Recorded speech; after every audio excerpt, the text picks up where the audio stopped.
Entraron para celebrar. Tacones sobre mármol, el tintinear de copas, el eco pulcro de un lugar pensado para que la gente se viera a sí misma importante. Tanya Williams sujetó la mano de Jaden con firmeza, y dejó que Malik, ya casi hombre, caminara un paso delante como si quisiera esconder a la familia de la mirada de los demás. Tenían una reserva. Una pantalla en su móvil lo decía con letras claras. Era la cena de aniversario de bodas de Tanya y Marcus. Era una noche para ellos. Era un intento, pequeño y sagrado, de regalarse a los hijos la imagen de que pertenecían a esos espacios también. El maître los miró cuando entraron. No era una mirada neutral. Era una evaluación. Una decisión que se manifestaría en el modo en que se les acompañaría hacia la mesa. La iluminación brillaba sobre una vajilla perfecta. El murmullo era una textura fría que se adhería a la espalda. Tanya mostró el móvil, la confirmación de la reserva, la pantalla resplandeciente sobre sus dedos. Una prueba. Un gesto que bastaría para abrir cualquier puerta. El hombre que llevaba la corbata entendió la orden sin pronunciarla. Señora, lo siento. Lo dijo con precisión y distancia. Lo dijo como quien corrige un error menor. No miró a los niños. Detrás, el gerente apareció con una sonrisa medida, con una voz que no alcanzó a ser amable, y en sus palabras hubo una clausura. No podemos acomodarlos esta noche. Frialdad. Un movimiento para señalarles la salida de la escena. Hubo un silencio conspirador en el comedor, un complot de miradas y susurros. Malik apretó la mandíbula. Jaden se pegó al costado de su madre. Tanya sintió las manos pequeñas de su hijo aferradas a la suya. Escuchó su propio pulso. Vio a Marcus buscar algo en los ojos de los empleados, pero en los suyos encontró la demanda. No armes un escándalo. Porque cuando se tiene a dos hijos mirando, cuando son los ojos de los tuyos los que se llenan de vergüenza, muchas veces la protección exige contener la propia rabia. Salieron sin gritar. Salieron con la gravedad de quien recibe una bofetada y decide no devolverla en público. En el coche, el motor rompió el silencio. Malik, que podía haber exigido justicia, dijo poco. Jaden, todavía con la pequeña incredulidad de un niño, preguntó si era porque eran pobres. Tanya lo miró por el espejo retrovisor. Sus ojos reflejaban algo que ni una mesa podría contener. La decisión de que aquello no sería el final de su palabra. Sus labios se apretaron y juró en voz baja, no una promesa de venganza, sino una frase que se convirtió en un juramento de trabajo. Volveré. Pero a la manera en que nadie nos tenga que pedir un permiso para sentarnos aquí. Si este tipo de historias te inspiran, suscríbete y comparte para más relatos de superación. Esa noche no durmió. No por insomnio pasajero, sino por la maquinaria que empieza a girar cuando una humillación se transforma en combustible. A las 4:30 de la mañana encendió la cocina de su pequeña casa. No era la cocina de cristal, pero sí la que conocía. Sabor, memoria, recetas heredadas de su abuela que no se midieron jamás por modas, tajines y caldos, especias que hablaban en susurros, panes que crecían como promesas. Marcus, cuando pudo, apareció con cajas de cristal compradas de segunda mano, con libretas para anotar pedidos, con una calma que era red de contención. Comenzaron con catering. Primero fue solo para amigos, para bautizos pequeños, para cenas de oficina en barrios que nadie en la Meridan miraría. Luego, poco a poco, hubo recomendaciones que se transformaron en clientes constantes. Una compañera de trabajo de Malik organizó un evento en la universidad y pidió a Tanya. Una influencer local nombró sus croquetas en Instagram antes de que nadie supiera pronunciar el nombre del local. Las entregas nocturnas se multiplicaron. Tanya y Marcus aprendieron el ritmo de una empresa que nacía entre sacrificio y orgullo. Se levantaban cuando el mundo aún dormía. Cerraban cuentas cuando la ciudad ya soñaba. Malik trabajaba los fines de semana para ayudar a pagar facturas.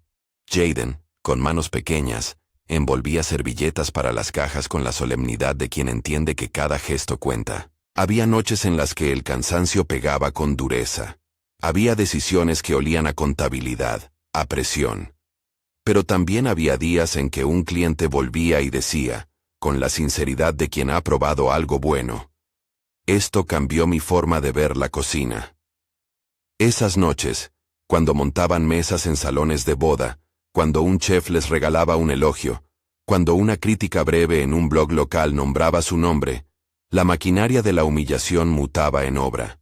La empresa crecía, de las cajas en el maletero a un local compartido con otros emprendedores, de la firma de Sabor de Casa, en una libreta a una identidad visual pulida. Hicieron equipo con personas del barrio. Contrataron a quienes buscaban oportunidades tras despidos, a madres que querían horarios flexibles, a jóvenes cocineros que solo necesitaban dirección. La cocina no era solo un sitio de producción, era una escuela. Aaron, el primer sous-chef que tuvo, les enseñó a manejar hornos industriales. Marta, que antes lavaba platos, se convirtió en la responsable de logística. El relato que comenzó con una reserva denegada fue ahora un discurso de comunidad. Un negocio que funcionaba porque la gente que lo sostenía creía en algo más grande que la rentabilidad inmediata. Los meses se convirtieron en años. Llegó la primera gran oportunidad. Un contrato de catering para una gala benéfica con prensa incluida. Allí, frente a lámparas y focos, Tanya vio a Marcus sonreír con la calma de quien recuerda aquella noche en la Meridan, como una estación en la que se decidió algo. No la culminación, sino el punto de partida. En una entrevista breve, alguien preguntó qué los movía. Tanya respondió con voz baja, pero clara: hacer mesas donde quepan todos. No porque quisiera venganza, porque construir era la forma más dura y más hermosa de justicia. Un miércoles cualquiera Marcus abrió su portátil y se quedó mirando un aviso que, en apariencia, era un simple listado inmobiliario. La Meridan, disponible. El nombre en la pantalla explotó dentro de ella como una aguja que pincha una burbuja. Tanya sintió un revuelo de emociones. La posibilidad, el vértigo, el olor a mármol que había incomodado a su familia meses atrás. Se lo mostró a Marcus. Los dos se miraron largo rato. Había algo más que nostalgia. Había la oportunidad de transformar un símbolo de exclusión en un espacio que enseñara otra historia. No fue un impulso. Fue una conversación larga y fría, porque comprar un restaurante que había sido lujo excluyente no era solo una operación financiera. Era también asumir la responsabilidad de la memoria que aquel lugar cargaba. Fueron a verlo con la cautela de quien recorre ruinas. Pasillos con polvo en las alfombras, la cocina con equipos gastados por años de servicio arrogante, mesas con marcas que el pulido no ocultaba. Ed Russo, el dueño que anunciaba la venta, los recibió con cansancio. Era un hombre que hablaba del restaurante como quien recuerda una fortaleza que se perdió. No puedo mantenerlo. La clientela cambió. El coste, dijo sin detalles. Había en su voz una mezcla de resignación y alivio. Las negociaciones fueron francas y directas, sin trampas ni consignas heroicas, números generales, plazos plausibles, términos que no necesitaban exhibirse en público. Marcus y Tanya decidieron que lo que comprarían sería la propiedad y la posibilidad de rehacer aquel espacio. La operación fue de pareja, pero hubo, desde el principio, una decisión práctica.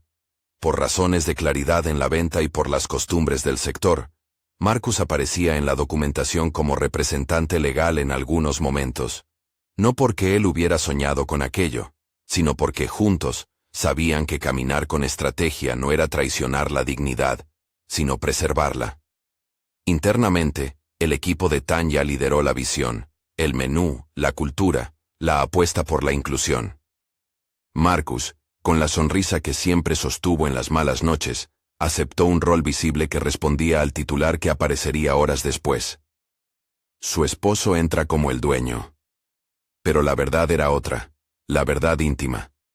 Tanya construyó la identidad. Marcus abrió la puerta pública. La primera reunión con el equipo del antiguo restaurante fue un acto delicado. Tanya habló sin estruendo. Miró a los empleados antiguos que todavía llevaban parte de la vieja arrogancia, y habló de cambios que olían a limpieza y respeto. No llegó con una maleta de recriminaciones, sino con una lista de acciones concretas. formación en servicio inclusivo, revisión de contratos y, sobre todo, una política clara. Todas las mesas estaban abiertas a cualquiera. Aquí nadie será evaluado por la forma en la que entra, sino por lo que trae a la mesa, dijo. Sus palabras, medidas y serenas, marcaron el inicio de un proceso que sería más complejo y lento que cualquier titular. Había que transformar hábitos, no solo nombres. Las obras comenzaron. El mármol se mantuvo donde aportaba elegancia. Las tonalidades frías se reemplazaron por maderas cálidas, luminarias que buscaban la cercanía. El menú incorporó las recetas de Tanya, guisos que contaban historias, panes que olían a infancia, platos que mezclaban tradición con técnica contemporánea. Reentrenaron al staff en pequeños talleres donde se practicaba algo que parecía obvio, pero no lo era en muchos lugares: la escucha. Se incorporaron empleados del barrio, jóvenes a los que se ofreció formación con tutorías, y gente de su equipo de catering que sabía exactamente cómo tratar con dignidad a quien entraba por primera vez. En la cocina, Tanya fue implacable en la excelencia. No por demostrar que tenía razón, sino porque sabía que la mejor respuesta a la exclusión era la calidad que abría puertas sin pedir permiso. No necesitó humillar a nadie. Reescribió cartas, introdujo platos con explicaciones que honraban técnicas y relatos, creó un menú para compartir, para que la mesa fuera lugar de comunidad más que de exhibición. Marcus trabajó en la parte administrativa y en las relaciones públicas. En la prensa, él figuraba como el nuevo dueño. En la cocina, en la sala, en las conversaciones de fondo con proveedores, todos sabían que la visión era de Tanya. Era un equipo que aprendía a convertir la herida en impulso creativo. La reapertura se planeó con cuidado. No sería una noche destinada a devolver afrentas, sino una celebración comunitaria. Invitaron a vecinos, antiguos clientes que deseaban un cambio verdadero, asociaciones locales, escuelas de cocina y, sí, abrieron la puerta a cualquiera que quisiera ver cómo un lugar podía transformarse. El día de la inauguración, la calle olía a pan recién horneado y a especias. La música era baja, humana. Afuera, una cola diversa se formó con naturalidad. Empresarios, familias, estudiantes, ancianos. Adentro, los camareros llevaban camisetas con la palabra mosaico estampada en el corazón. Así se llamaría ahora el restaurante. El ambiente contradecía la fría memoria de la Meridan. Había risas que no se cuidaban por parecer sofisticadas. Los niños corrían en un pequeño rincón habilitado con libros. Se servía agua en jarras compartidas. El servicio era atento, pero sin la distancia de antaño. Ojos que buscaban miradas, preguntas antes que suposiciones. En la cocina, Tanya observaba. Había momentos en que la emoción le atravesaba la cara, pero mantuvo la compostura, como siempre lo había hecho cuando su objetivo era enseñar más que reclamar. Y entonces, entró él. El antiguo gerente, el que aquella noche les había negado la mesa, empujó la puerta con el gesto de quien no entiende del todo lo que ve. Sus pasos se detuvieron. Envuelto en confusión, reconoció sin duda a quienes habían sido la señal de una noche que marcó el principio de todo. Marcus caminó hacia la sala en el momento preciso. Los fotógrafos captaron la escena por su apellido y su papel formal. Las cámaras, ansiosas por títulos, buscaron el símbolo. Marcus saludó con calma. Tanya permanecía detrás, en la medianía de la cocina y la sala, permitiendo que la historia se formara con la potencia de los hechos. El antiguo gerente se acercó, inseguro. No hubo estruendos. No hubo maldiciones. Hubo un apretón de manos. Fue firme, humano. Tanya lo miró, y habló en voz baja, lo suficiente para que quienes la rodeaban escucharan la dignidad que ya no encendía llamas. Hicimos una mesa nueva. Está abierta para todos. No mencionó la noche en que la familia Williams fue expulsada. No hizo falta. La transformación estaba ahí. Mesas llenas, empleados que antes no habrían mirado en dirección de aquel cliente ahora conversando con él con respeto. Era una respuesta contundente sin humillación pública. No buscó venganza. Ilustró una lección más profunda. El verdadero poder se mide por la capacidad de crear espacios. Los niños estuvieron en primera fila. Malik, que había visto cómo su madre convertía la rabia en trabajo, mantuvo la mirada firme. Jaden sonrió como si no cabiera en su cuerpo. Probó un pan, y se descubrió admirando la comida que había salido de la cocina de su madre. En el momento en que Marcus, según los titulares, entró como el dueño, fue Tanya la que recibió las felicitaciones en los pasillos, la que firmó acuerdos con proveedores, la que se sentó con los nuevos jefes de sala para explicar la filosofía del servicio. Marcus, con su papel visible, cedió en la primera fila el protagonismo donde correspondía, a Tanya, la arquitecta de aquella mesa. Esa noche, al cerrar, caminaron juntos por la cocina. Había platos sucios en las piletas, pero también una sensación de logro que no se sostenía sobre la humillación de otros, sino sobre el trabajo colectivo. Malik sacó su teléfono y grabó un pequeño video. «Mamá», dijo con voz grave, «esto es nuestro». Tanya sonrió y sus ojos, cansados, brillaron con algo más que orgullo.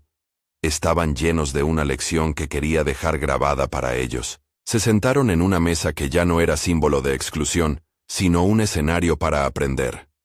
Tanya miró a sus hijos y a su marido, y dijo algo que resonó por su simplicidad. El poder no es cuando canjeas una afrenta, es cuando creas la mesa para que nadie tenga que pedir permiso para sentarse. Malik asintió. Jaden comió despacio, y luego dijo, como los niños que han aprendido algo grande sin palabras. Entonces, ¿no tenemos que volver a pedir mesa nunca más? Tanya rió, y le dio un trozo de pan. No, cariño, vamos a poner mesas por todas partes. Los días siguientes no fueron de consagración permanente. Hubo retos. Algunos clientes antiguos tardaron en volver. Hubo ajustes en la nómina. Aparecieron críticas que cuestionaban decisiones de menú. Todo eso era parte del proceso. Pero, en la tradición que se formó a partir de aquella noche de humillación, cada problema se abordó con la misma regla que había guiado a Tanya desde el día que cerraron la puerta del restaurante frente a ella. Construir. Cuando le preguntaron en una entrevista si sentía que había vengado la injusticia, respondió con serenidad que no. La palabra venganza no cabía. Prefirió hablar de justicia transformadora y de legado. Quería que mis hijos vieran que cuando te cierran la puerta, no siempre hace falta golpearla para entrar, explicó. Se puede aprender a levantar la propia mesa. Y esa frase, simple y dura a la vez, fue la que se quedó en la memoria de quienes la escucharon. Con el tiempo, Mosaico se convirtió en un espacio que combinaba cifras que permitían sostener su operación, con un propósito que daba sentido a cada plato. Se organizaron cenas comunitarias, talleres de cocina para jóvenes, colaboraciones con huertos urbanos. No se trató de demostrar superioridad ante los que antes miraban desde su escaño de exclusión. Se trató de abrir puertas y de crear nuevas costumbres. En la cocina, la gente aprendía que la excelencia no se mide por quién está en mesa, sino por cómo se hace la comida y cómo se trata a la gente. Esa lección se volvió herencia. Malik, años después, decidió estudiar gestión gastronómica. Jaden, que había tenido miedo aquel día en la Meridan, ahora era voluntario en programas que llevaban comida a niños sin recursos.